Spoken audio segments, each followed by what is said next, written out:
नमस्कार, आप सबका स्वागत है हमारे चैनल नेक्स्ट 9 न्यूज़ पर। मेरा नाम है दीपक गुप्ता। बार बार यही बात सामने आ रही है कि पायलट को बिना पद के कांग्रेस पार्टी काम बहुत करवा रही है, लेकिन अगर 2 साल पीछे या 4 साल पीछे जाएं तो आपके सबके सामने आएगा कि पायलट को पद दिए गए थे।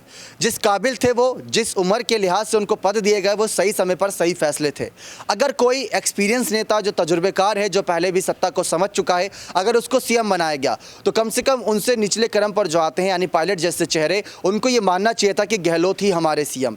2018 में सरकार बनी, 2020 में बगावत करके सरकार को तोड़ने की कोशिश की गई। सबने ये कहा कि पायलट को इतना विधायकों का समर्थन नहीं मिला। अगर विधायकों का समर्थन मिला होता तो शायद वो बीजेपी की सरकार बना देते, कांग्रेस की सरकार गिराकर। तो जो भी बातें पायलट के पद को लेकर हो रही है वो खैर ना ही हो तो ज़्यादा बेहतर रहेगा, क्योंकि पायलट को पीसीसी चीफ बनाया गया। यहाँ पर प्रदेश अध्यक्ष पद की बात सामने आई, डिप्टी सीएम पद दिया गया। अब इसके अलावा क्या पद दिए जाए उन्हें? और जितने भी कैबिनेट विस्तार की बात थी, पायलट को लेकर सलाह मशवरा किया जा रहा था। अब इसके अलावा आला कमान क्या कर दे? वो भी मजबूर थे, क्योंकि गहलोत जैसे एक्सपीरियंस नेता उनके पास थे। गहलोत को भी तो कोई जिम्मेदारी सौंपनी थी। अब गहलोत को डिप्टी सीएम बनाते और पायलट को सीएम बनाते तो शायद गहलोत इसमें राजी नहीं होते। लेकिन पायलट को तो समझना चाहिए था कि 5 साल के लिए सही काम करते हैं। सबने ये तारीफ करी कि पायलट 21 विधायक जो थे 2018 तक, 21 ही नेता थे यहाँ पर कांग्रेस की पार्टी से, उन्होंने 100 के पार आंकड़ा लेकर गए। लेकिन पायलट की वजह से ही आज कांग्रेस की कहीं ना कहीं राजस्थान में थू-थू होती नजर आ रही है, इस बात को लेकर कि इनके विधायक कभी बगावत कर देते हैं, इनके विधायक दूसरी पार्टियों के साथ हाथ मिलाते हैं, इनके विधायक बिकाऊ हैं, इनके विधायकों ने 10 करोड़ या 50 करोड़ में अपने आप को दूसरी पार्टियों के हाथों बेच दिया था। सरकार नहीं बन पाई, वो बात अलग है। तो कहा जाता है कि एक गलती तो भगवान ही माफ़ कर देता, लेकिन शायद यहाँ पर आला कमान और कांग्रेस के गहलोत समर्थक के विधायक बिल्कुल भी माफ़ करने को तैयार नहीं। अब सारी बात घुमा फिरा कर आती है मल्लिकार्जुन खड़गे के सामने। खड़गे अगर 2 साल पिछले देखें इतिहास को दोहरा कर, तो 2020 में जब मानेसर में जाकर 45 दिनों के लिए जाकर बैठ गए सचिन पायलट, तो वहाँ पर कांग्रेस पार्टी को लेकर बहुत ज़्यादा सियासत गरमाई थी कि कांग्रेस पार्टी का क्या होगा।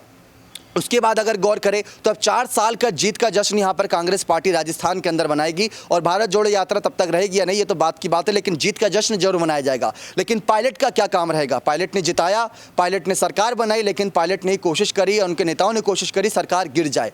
अब मल्लिकार्जुन खड़गे की बात करें तो शायद यही सारी बातों को वो ध्यान से समझेंगे, सुनेंगे और इसके बाद ही कोई फैसला लेंगे। और अगर इसके बाद कोई फैसला लेते हैं तो वो ये गौर करेंगे कि पायलट ने तब गलती करी थी और अब गलती सुधार रहे हैं। अगर उनको अब जिम्मेदारी कोई सी भी दी जाए, वो जिम्मेदारी में अपना कम से कम 110% दे देते हैं उस जिम्मेदारी को निभाने के लिए। तो पायलट की एक काबिलियत है और उन्होंने अपने आप को साबित भी करा। हिमाचल चुनाव के नतीजों को देखते हुए ये मल्लिकार्जुन खड़गे फैसला ले सकते हैं। खड़गे की बात की जाए तो खड़गे के फैसले तमाम अभी तक पायलट के समर्थन में थे, अभी तक थे, लेकिन आने वाले वक्त में शायद गहलोत के समर्थन में होंगे, क्योंकि गहलोत के राजस्थान में बनाए गए कई सारे प्रोजेक्ट्स लागू होंगे जिसको जनता पसंद करेगी। ड्रीम प्रोजेक्ट्स कहे जा रहे हैं, तो वहां पर से शायद गहलोत का कहीं ना कहीं समर्थन फिर से मल्लिकार्जुन खड़गे करे और आने वाले 5 सालों के लिए क्या पता यहां पर फिर से कांग्रेस की बागडोर राजस्थान की सत्ता में गहलोत को दे दे। ये पायलट के खिलाफ फैसला हो सकता है, लेकिन अगर ऐसा होता है तो पायलट का अगला कदम क्या होगा? क्या 2023 में सीएम चेहरा बदला जाएगा या नहीं? अपनी राय कमेंट सेक्शन में जरूर रखिएगा। और आपका क्या मानना है कि पायलट सचमुच अब सीएम पद के दावेदार हैं, जो कुछ भी उन्होंने किया,